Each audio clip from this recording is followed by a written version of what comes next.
Assalamualaikum warahmatullahi wabarakatuh. Puji syukur kehadirat Allah Subhanahu wa taala atas berkat rahmat dan hidayahnya sehingga kita bisa diberi kesempatan untuk bisa melakukan pembuatan video presentasi ini. Dan tanpa pula kita kirimkan salawat serta salam kepada Nabi Muhammad SAW atas berkat beliau sehingga kita bisa dibimbing dari alam yang gelap gulita menuju ke alam yang terang benderang. Kami dari kelompok 4 akan membahas mengenai SEO, PPC, afisilasi, dan studi kasus, yang dimana anggotanya ada Ihwan Setiawan, Frida, ada Muhammad Alfiansyah, dan Yohan, serta Ningsih, dan tidak lupa juga Janwar Matullah.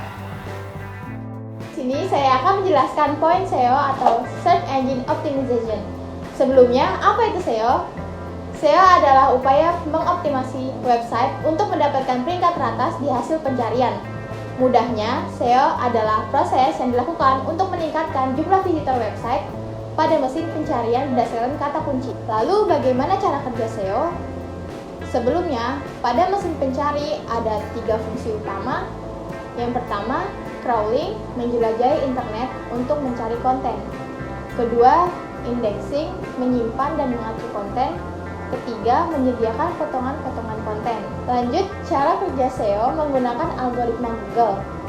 Karena Google menguasai lebih dari 90% pasar mesin pencari di seluruh dunia. Dan ada 8 indikator utama pada SEO. Yang pertama, struktur URL, memudahkan mesin pencari untuk mengenali website. Kedua, penggunaan SSL atau TLS, mengamankan semua transfer data yang terjadi di website. Ketiga, topik konten, untuk membangun struktur website yang baik. Keempat, search intent, menyesuaikan konten yang diinginkan oleh kebanyakan pencari terhadap satu kata kunci. Kelima, struktur konten, untuk memudahkan pencari untuk menemukan jawaban di konten yang sudah dibuat. Keenam, membantu Google untuk memahami keseluruhan konten di sebuah halaman website. Ketujuh, backlink, sebuah tautan atau link yang mengarahkan ke website. Kedelapan, kecepatan website. Semakin cepat loading website, semakin besar kemungkinan untuk mendapatkan ranking lebih tinggi di hasil pencarian Google. Lanjut, ada 2 jenis SEO. Yang pertama, SEO on-page dan SEO off-page. SEO on-page, optimasi yang dilakukan di dalam website. SEO off-page, optimasi yang dilakukan di luar website. Sederhananya, SEO on-page membuat konten website terlihat berkualitas sehingga dapat menyenangkan pembaca dan dapat terdeteksi oleh mesin pencari Google.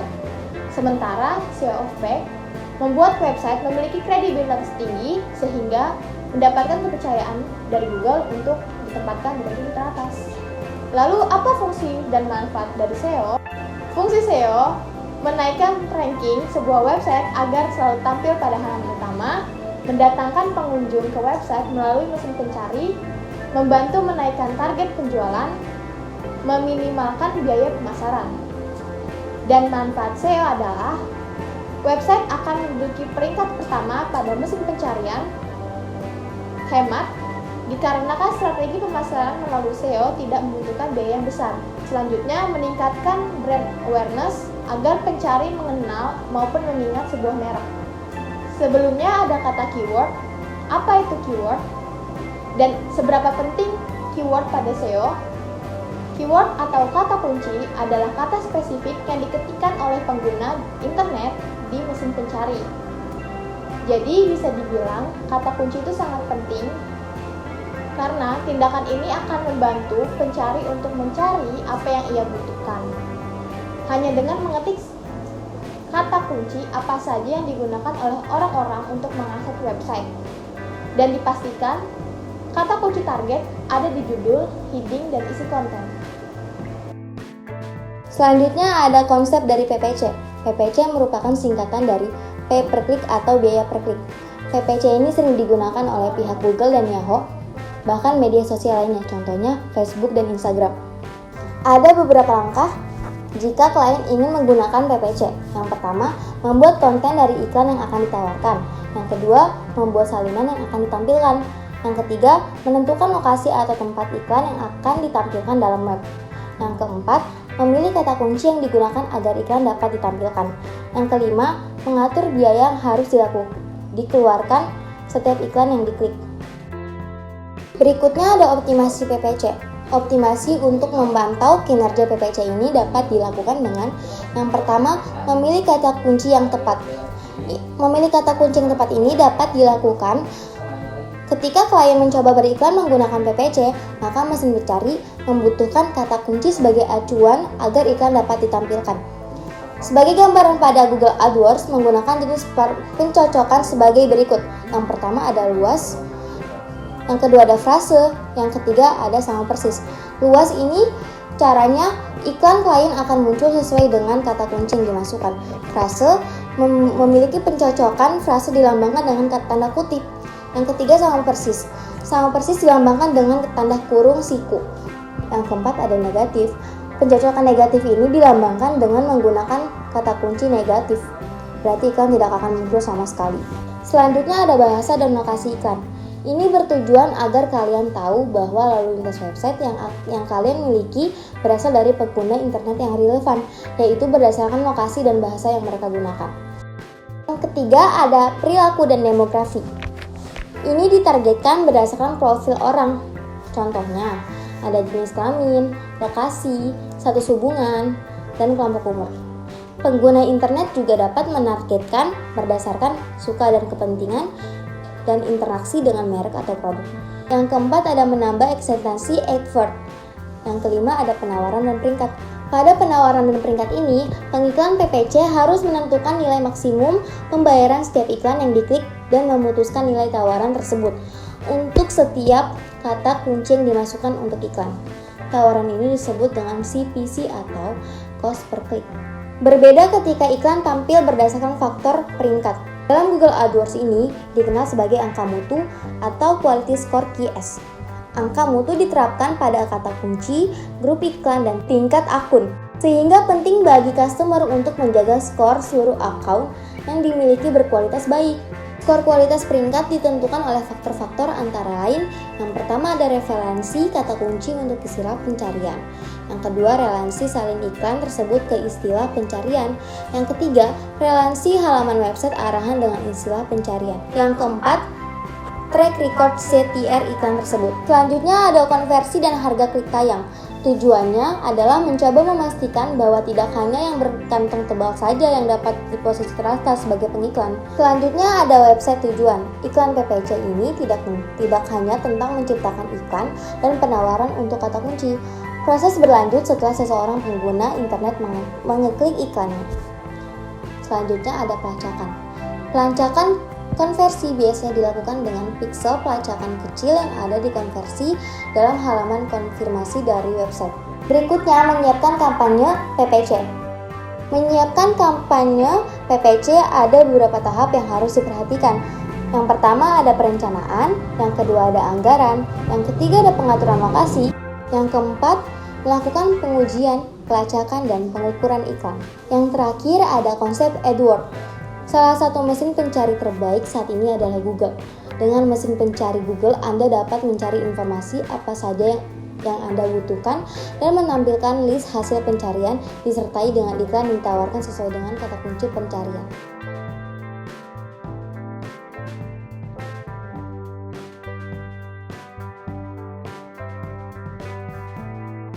Contoh PPC. Dengan Google AdSense, Anda bisa mendapatkan uang hanya dengan memasang skrip yang diambil dari AdSense tersebut. AdSense menyediakan berbagai fasilitas yang bisa dipilih seperti AdSense untuk pencarian, link unit, dan lain-lain. Selain Google, penyelenggara lain juga bisa dicoba seperti www.andalanpro.com, howhub.com, dan sebagainya. Di Indonesia, ada beberapa PPC yang cukup baik dan sudah terbukti, seperti kumpulblogger.com, ppcindo.com, dan sebagainya. Dengan mendaftar atau registrasi ke salah satu penyelenggara PPC tersebut, Anda sudah bisa mendapatkan iklan dengan cara memasang skrip iklan di halaman atau blog web Anda. Jika di web atau blog Anda sudah terpasang AdSense atau PPC lain, ketika pengunjung web atau blog Anda mengklik salah satu iklan yang ada di halaman web atau blog tersebut, pemasang iklan akan dikenai biaya dari iklan yang diklik tersebut. Tentu saja, Anda yang memiliki blog atau web akan menerima pembayaran yang disimpan dalam deposit sampai jumlahnya mencapai nilai minimal yang bisa ditransfer atau dibayarkan kepada Anda. Kemudian, Anda akan bertanya berapa nilai rupiah atau dolar sekali klik iklan atau banner yang terpasang di halaman web atau blog Anda. Jawabannya bervariasi, tergantung penyelenggara. Jika Anda menggunakan PPC lokal, biasanya per klik iklan teks bernilai Rp300.000, sedangkan untuk banner atau mini banner bernilai Rp350.000. Cara kerja Google AdWords. Google AdWords bekerja dengan konsep pay per click, di mana para marketer melakukan bidding dan membayar setiap kali iklan mereka diklik. Setiap kali user melakukan pencarian, Google menggali iklan yang ada berdasarkan pencarian tersebut dan memilih beberapa iklan pemenang yang pada akhirnya ditampilkan pada kolom hasil pencarian. Iklan yang memenangkan posisi adalah iklan yang dipilih berdasarkan kombinasi dari banyak faktor, termasuk kualitas, relevansi antara iklan dalam kata kunci yang dicari, dan besarnya bid yang dipasang. Lebih spesifiknya lagi, iklan yang terpilih adalah yang melakukan ranking tinggi. Matriks yang digunakan ialah CPC atau cost per click, atau biaya tertinggi yang rela dikeluarkan, dan quality score didapat dari kombinasi antara click-through rate, relevansi, dan kualitas landing page. 5 hal penting dalam mengelola PPC campaign. Setelah Anda sukses dalam membuat iklan PPC, Anda harus terus memantau dan mengelola iklan tersebut secara teratur untuk memastikan iklan tersebut berjalan efektif. Kunci dari kesuksesan dalam menjalankan kampanye pay per click adalah dengan menganalisa performanya serta membuat perubahan yang dibutuhkan. Berikut ini adalah beberapa hal yang perlu diperhatikan ketika menjalankan PPC campaign. Yang pertama adalah menambah keywords. Menambah keywords, Anda menambahkan keywords atau kata kunci yang relevan dengan bisnis Anda dapat memperluas jangkauan dari iklan Anda. Namun, hati-hati dalam memilih keywords, karena kata kunci yang tidak relevan juga dapat menurunkan kualitas iklan Anda. Yang berikutnya adalah menggunakan negative keywords. Penggunaan negative keywords ditunjukkan untuk meningkatkan relevansi dari iklan Anda. Dengan membuat pengecualian terhadap kata kunci yang Anda pasang di iklan. Sebagai contoh, jika Anda menjual baju untuk anak dan kata kunci yang dipakai adalah baju anak, maka Anda bisa menambahkan negative keyword berupa bekas. Dengan kata kunci itu, setiap kali orang mencari menggunakan kata baju anak bekas, iklan Anda tidak akan muncul. Anda juga harus berhati-hati dalam menggunakan negative keyword. Jika terlalu banyak digunakan, maka iklan Anda akan menjangkau sedikit orang. Yang berikutnya adalah membuat grup iklan. Misalkan, grup iklan ke beberapa grup kecil bertujuan untuk meningkatkan CTR atau click-through rate dan quality score. Yang berikutnya adalah meninjau kembali kata kunci yang mahal. Anda harus memantau biaya yang dikeluarkan oleh setiap kata kunci jika kata kunci yang dirasa mahal atau tidak efektif. Sudah saatnya Anda mengganti atau memastikannya.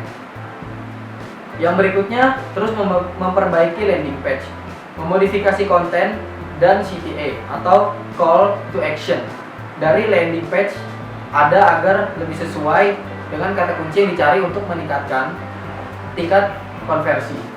Jangan mengarahkan semua iklan atau kata kunci yang berada ke landing page yang sama. Afiliasi pemasaran. Pemasaran afiliasi adalah salah satu bentuk pemasaran tertua di mana Anda merujuk seseorang pada produk online tertentu. Dan ketika orang itu membeli produk melalui rekomendasi Anda mendapatkan komisi, dan komisi ini bervariasi dari yang 5% hingga 100%, tergantung pada produk apa yang Anda promosikan. Cara kerja afiliasi pemasaran. Karena afiliasi pemasaran itu dilakukan dengan cara menjualkan produk, barang, atau jasa orang lain, maka diperlukan peranan serta tanggung jawab dari masing-masing pihak yang terlibat, terutama penjual dan afiliasinya. Hal tersebut bertujuan agar strategi marketing yang diterapkan bersama bisa berjalan dengan efektif. Jika diuraikan lagi, dapat kita simpulkan bahwa ada 3 pihak yang terkait dalam proses afiliasi marketing, yakni penjual dan produk, afiliasi dan pengiklan, dan yang terakhir konsumen. Manfaat afiliasi marketing. Yang pertama adalah tidak perlu membuat produk. Salah satu manfaat penting dalam pemasaran afiliasi adalah bahwa Anda tidak diharuskan untuk membuat suatu produk apapun. Ini adalah tugas pedagang untuk menciptakan produk. Jadi, Anda hanya diminta untuk memilih produk untuk dijual, mendapatkan link afiliasi, dan memulai bisnis Anda dalam 10 menit. Yang kedua adalah Anda bisa mulai dengan no money atau hanya dengan $100. Fitur penting lainnya adalah dari pemasaran afiliasi adalah bahwa Anda dapat memulai bisnis Anda dengan sedikit atau tidak keluar dari beban saku. Ini adalah kemungkinan investasi terendah dari dunia saat ini untuk memulai bisnis yang memiliki lingkup yang besar di pasar.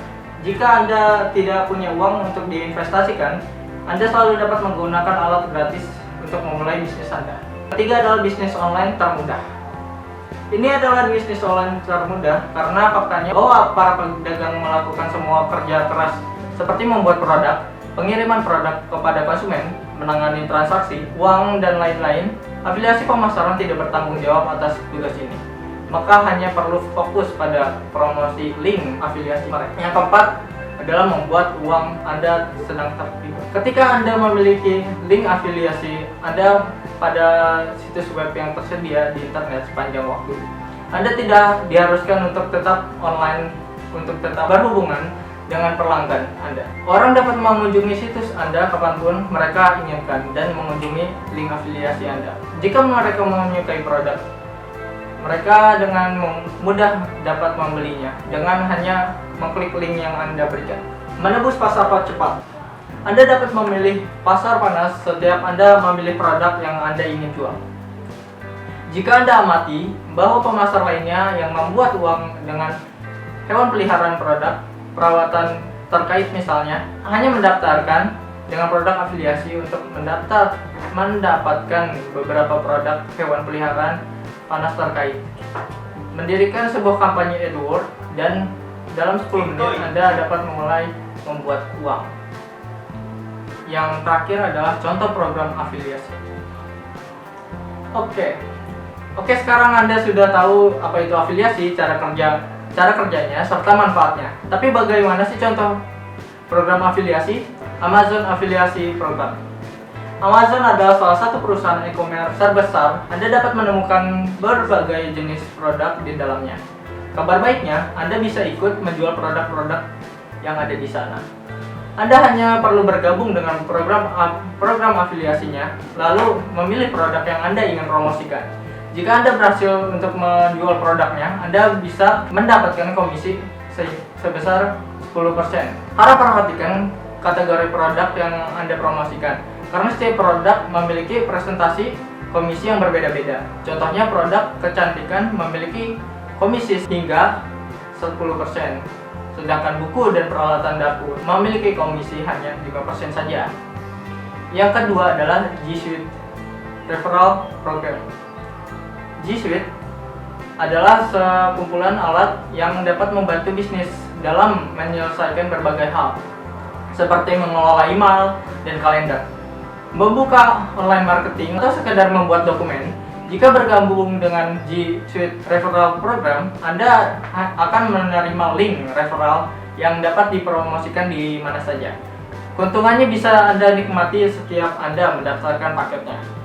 Jenis paket yang didaftarkan oleh pengguna akan mempengaruhi keuntungan yang Anda dapat. Contohnya, Anda akan mendapatkan $15 jika penggunaan mendaftarkan paket basic dan $30 jika pengguna mendaftarkan paket bisnis atau entrepreneur. 2020 merupakan tahun yang amat sulit bagi dua sektor, yaitu sektor pariwisata dan sektor kuliner akibat pandemi COVID-19. Banyak sekali dari dua sektor ini mengalami kerugian sampai ada yang bangkrut.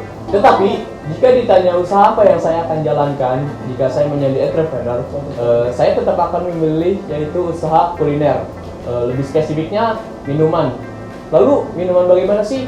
Yaitu minuman dengan berbagai macam olahan kopi dan jamu yang dikemas menggunakan botol literan. Lalu mengapa saya memilih produk kopi dan jamu? Pertama, kopi. Karena kopi menurut saya minuman ini bisa survive sampai sekarang. Walaupun sekarang banyak sekali minuman keluaran terbaru. Kopi tidak lagi dipandang sebagai minuman yang kuno atau hanya bisa dinikmati oleh orang tua. Sekarang banyak sekali anak muda yang senang menikmati kopi. Lalu jamu. Kenapa harus jamu? Karena menurut saya dalam pandemi COVID-19 ini sistem imun seseorang harus tinggi. Nah, salah satunya untuk meningkatkan sistem imun tubuh yaitu dengan minum jamu. Lah terus kenapa sih masa produk kopi sama produk jamu disatuin? Jadi begini, menurut saya dari sudut pandang saya ketika menjadi customer, jika saya merasakan satu produk dari salah satu toko atau dari salah satu usaha, misalnya saya membeli kopi dari salah satu toko dan itu rasanya enak. Nah, kemudian saya akan melihat produk-produk yang lain dari toko tersebut. Nah, begitu pula dengan konsep yang saya akan jalankan. Misalnya, saya akan meningkatkan kualitas dari produk kopi saya agar para customer melihat produk saya yang lain yang berupa jamu ini. Lalu, bagaimana sih saya akan memasarkannya? Saya akan memasarkannya dengan online, karena menurut saya usaha saya yang saya jalankan ini terbilang baru. Nah, untuk membuka offline store itu memungkinkan, tetapi membutuhkan dana yang sangat banyak. Kemudian bagaimana agar dapat bersaing? Untuk dapat bersaing, kita harus meningkatkan rasa. Karena bagaimanapun, walaupun banyak produk atau usaha yang sama dengan kita, jika rasa kita lebih enak dari usaha-usaha yang lain, kita akan menang. Kemudian, untuk menarik para pembeli, saya akan meningkatkan konten-konten di sosial media. Saya akan memasarkannya melalui marketplace yang ada di Indonesia seperti Shopee, Tokopedia, Lazada. Saya akan memberikan pandangan saya kenapa banyak sekali masyarakat memilih memasarkan produknya secara online. Karena begini, menurut saya hal itu akan terjadi secara natural. Karena seorang pengusaha jika menemukan kesulitan, dia akan selalu mencari jalan keluarnya. Nah, masalah yang sedang terjadi sekarang ini adalah seorang pewirausaha sulit sekali memasarkan produknya secara offline. Nah, jalan keluar agar mereka bisa survive dalam pandemi COVID-19 ini yaitu memasarkan produknya secara online, gitu kira-kira. Tetapi kekurangannya sekarang adalah kan masyarakat banyak sekali memasarkan produknya secara online. Nah, mereka memasarkannya secara asal, tidak memperhatikan estetika. Padahal jika memasarkan secara online lebih baik, itu akan menghasilkan penjualan yang sangat tinggi. Perkenalkan, nama saya Jamal Matullah dan di sini saya akan membawakan materi mengenai studi kasus. Jadi saya akan membacakan pengertiannya terlebih dahulu menurut para ahli apa sih itu studi kasus. Oke, jadi saya akan bacakan. Yang pertama mengenai Pollitt dan Hangler pada tahun 1990 yang dimana mengatakan studi kasus berfokus pada penentuan dinamika mengenai pertanyaan lebih lanjut mengapa seseorang berpikir melakukan sesuatu atau bahkan mengembangkan diri.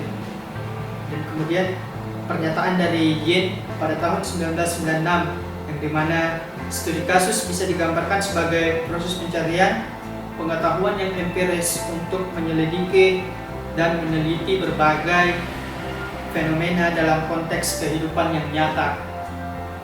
Kemudian yang ketiga ada Telis pada tahun 1997 yang dimana dia mengatakan studi kasus merupakan metode yang memiliki unit analisis yang lebih mengacu pada sistem tindakan yang dilakukan dibanding pada individunya sendiri atau suatu lembaga tertentu. Kemudian ada Bimo Waldito pada tahun 2010, studi kasus merupakan metode yang bertujuan untuk mempelajari dan menyelidiki suatu kejadian atau fenomena mengenai individu seperti riwayat hidup seseorang yang menjadi objek penelitian. Kemudian ada Feagin, Orum, dan Sjoberg.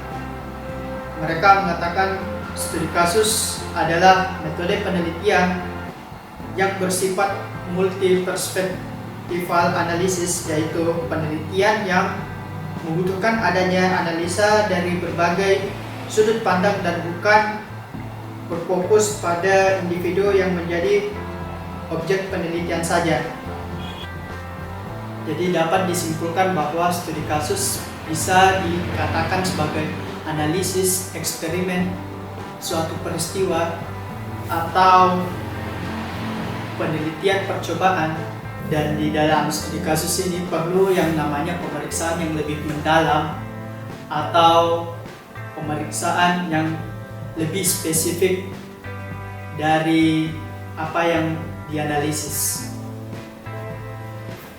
Oke, selanjutnya bentuk studi kasus berdasarkan permasalahan penelitian, dan ini terbagi atas 3. Yang pertama ada bentuk studi kasus instrumental tunggal, kemudian yang kedua bentuk studi kasus jamak, dan yang ketiga ada bentuk studi kasus mendalam. Dan di sini yang pertama ada bentuk studi kasus instrumental tunggal, yang dimana bentuk studi kasus ini merupakan suatu penelitian yang dilakukan dengan menggunakan sebuah kasus untuk bisa menggambarkan suatu isu. Woi, benar. Dalam penelitian ini, peneliti menggunakan sebuah isu yang lebih menarik perhatian di dalamnya untuk bisa mengkaji sebuah kasus yang secara lebih terperinci. Selanjutnya, studi kasus jamak. Di studi kasus ini, penelitian yang dilakukan lebih dari satu isu atau kasus di dalam satu penelitian. Dan di penelitian ini, kita hanya berfokus pada satu isu, tetapi lebih banyak kasus yang bisa dikaitkan ketika kita melakukan penelitian.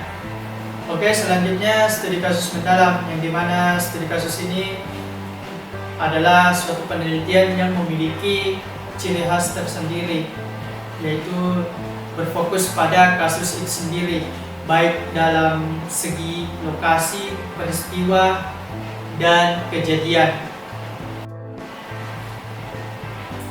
Oke, selanjutnya ada tujuan dari studi kasus. Jadi tujuan studi kasus secara umum diantaranya yaitu yang pertama, menggambarkan situasi individu, misalnya seorang atau bisnis atau organisasi atau institusi dan lain sebagainya. Kemudian yang kedua, mengidentifikasi masalah-masalah dari kasus tersebut.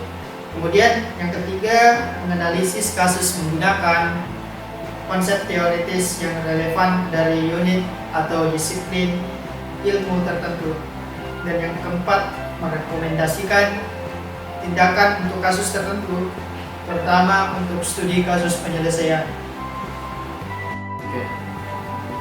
Selanjutnya saya akan memberikan sedikit contoh mengenai studi kasus. Dan sebagai contoh saya mengambil kasus anak yang penyalahgunaan narkoba. Dan dari sini kita bisa meneliti bahwa subjek kita yaitu anak yang menyalahgunakan narkoba. Kemudian kita bisa melakukan penelitian secara lebih mendalam yang bisa kita nilai dari karakteristiknya, apakah lingkungan sosialnya, dari segi bimbingan orang tuanya, dan bisa kita angkat sebagai kasus dan bisa mengetahui latar belakang dari anak tersebut bahwa mengapa dia menyalahgunakan narkoba.